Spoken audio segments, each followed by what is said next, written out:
A galera do terceiro ano, nós paramos naquela transição entre monarquia e república. O período que nós vamos compreender entre 1889 até 1930. Nesse período, nós vamos ver que o Brasil foi administrado por 13 presidentes. Esses presidentes, ora eles eram indicados pelas oligarquias paulistas, ora pelas oligarquias mineiras. Esse período também é chamado de Primeira República, República Velha ou República do Café com Leite. O princípio da República no Brasil, vamos ver que lá em 1889, Manuel Deodoro da Fonseca, amigo pessoal do imperador, ele vai ser guindado, vai ser elevado ao poder através de um golpe. Ou seja, a proclamação da República no Brasil nada mais foi do que um golpe. E nós vimos também nas nossas aulas, vocês têm isso anotado, lá na nossa linha do tempo, quais os períodos históricos em que o exército brasileiro ele vem a dar golpes e ser guindado ao poder, chegar ao poder na presidência. Foi assim em 1889, 1930, o próprio exército vai depor Vargas em 1945, volta ao poder em 1964 e vamos ver que hoje os milicos estão no poder através de um insano, de um capitão, que é o Bolsonaro, quer dizer, perdão, lá o Bolsonaro, correto? Inicialmente, nos primeiros anos da República, conflitos internos não estavam consolidando a República Brasileira. Os movimentos messiânicos existiam, os movimentos sociais existiam, por quê?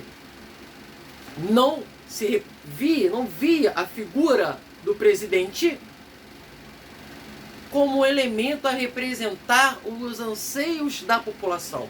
Vale lembrar que Dom Pedro II, ele era uma figura extremamente carismática e popular. Tá ok?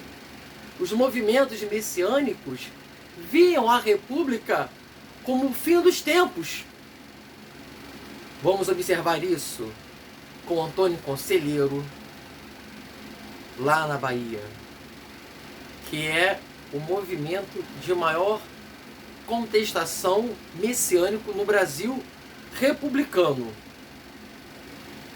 Deodoro ele não vai segurar o rojão da brincadeira. Até porque ele queria ser o imperador, o monarca. Quando o exército diz, olha só, velhinho, você não vai ser o novo imperador, você vai ser o presidente, isso aqui vai ser uma república. Ele fica sem ele nem beira. Ele aceita. Ele aceita e historicamente ele entra para a história como o primeiro presidente do Brasil. E, ironicamente, em 1891, ou seja, 2 anos após a proclamação da República, ele vai pedir para sair. Ele renuncia. O primeiro presidente já chega renunciando. Fora também a questão que as Forças Armadas estavam revoltadas. Vamos ver aí o que? A primeira revolta da Armada, que a muito custo consegue ser segurada. O que esse movimento ele desejava? O que esse movimento aspirava? Melhores condições. Sobretudo, melhores condições de soldo. Tá ok? O exército brasileiro, pós-Guerra do Paraguai em 1870, esse movimento, ele volta com a ideia de república, ele foi com uma promessa de melhoria para as tropas caso vencesse. Eles retornam, o imperador não fez nada para melhorar esse pessoal. Ao contrário, vamos observar que quando eles reivindicam as terras que o imperador daria para eles, eles ganham sim pedaços de terra. Sabe aonde? No Morro do Livramento. Começa o processo de favelização no Rio de Janeiro e no Brasil. E aí você vai perguntar, pô, por que esse nome favela? Esse nome favela advém justamente de uma vegetação rasteira, quase que uma gramínea, chamada favelos. Daí o nome favela. Tá ok, moçada? Seguindo. Deodoro renuncia. Beleza. Quem assume? O vice. O Brasil é o único país no planeta, historicamente falando, que o vice sempre se dá bem. Com exceção do Vasco. O campeonato que tem o Vasco da Gama, ele chega no final, todo mundo sabe quem vai ser o vice-campeão. Correto? Brincadeiras à parte? Vamos seguir então. Vamos observar que Floriano Peixoto, também conhecido como Marechal de Ferro, ele faz o quê? Ele impõe a sua vontade com mão de ferro, literalmente. Ele vai deliberar as instituições jurídicas e, sobretudo, o poder da força para se manter no poder e fazer com que todo e qualquer movimento de contestação social venha a ser dizimado pelas forças militares, inclusive a segunda revolta da Armada. Ele não era carismático coisíssima nenhuma. Ele era um ditadorzinho também. Ou seja, vamos logo imaginar aí na República Brasileira duas situações. Primeiro, um traíra, que é Deodoro da Fonseca. Segundo, um ditador, que, para dar ar de democracia, vai promover eleições. Essas eleições visam ocupar a presidência da República. Tá ok? Vale lembrar que, durante boa parte da República Brasileira, o presidente, ele era um candidato e não vinha com chapa com vice. Era uma eleição para presidente e uma eleição para vice-presidente. Beleza. Cenário armado para que as oligarquias pudessem se revezar no poder, as oligarquias paulistas e mineiras, e controlassem, tivessem a égide política e econômica do Brasil durante 30 anos. Durante o período da República Velha, vamos ver, a passos lentos e graduais, tá, a implementação da indústria no Brasil. O Brasil, como sempre, um país de cunho agrícola. E quem era o gênero agrícola nesse momento? Era Vossa Majestade o café. A Vossa Majestade o café, que desde a monarquia vem como o principal gênero agroexportador brasileiro. Ou seja, a nossa dependência, desde sempre, do mercado consumidor internacional. Se o mercado consumidor ia bem, a nossa economia ia bem, obrigado. Entretanto, se o mercado consumidor fosse mal, nós vamos ver daqui a pouco, por consequente, a nossa economia ia à bancarrota.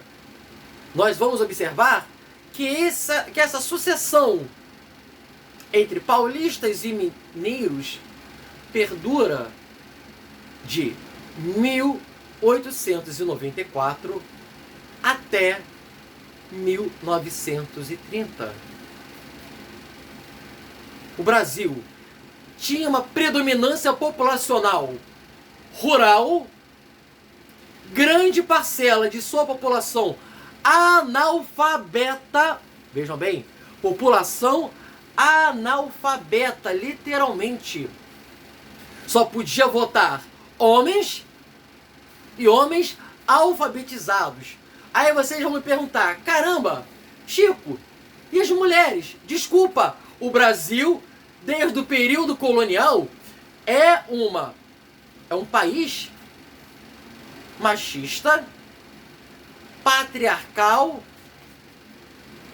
excludente. As mulheres não têm voz. Aliás, elas só tinham 2 direitos: procriar e tomar conta da casa. Só isso. Se nós observarmos, vamos trazer para hoje, 2020, tá? Há um grande ranço com relação a essa desgraça. Por que eu falo isso? Se nós tivéssemos uma mentalidade libertadora, não seria necessário a Lei Maria da Penha. Não seria.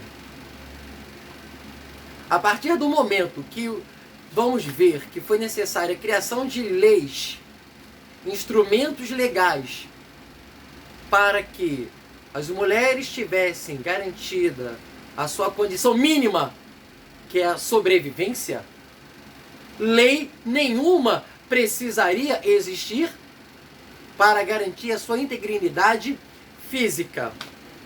E vale lembrar também que as mulheres só passam a ter direito e voz de voto depois da Constituição já do governo Vargas, que vai ser tópico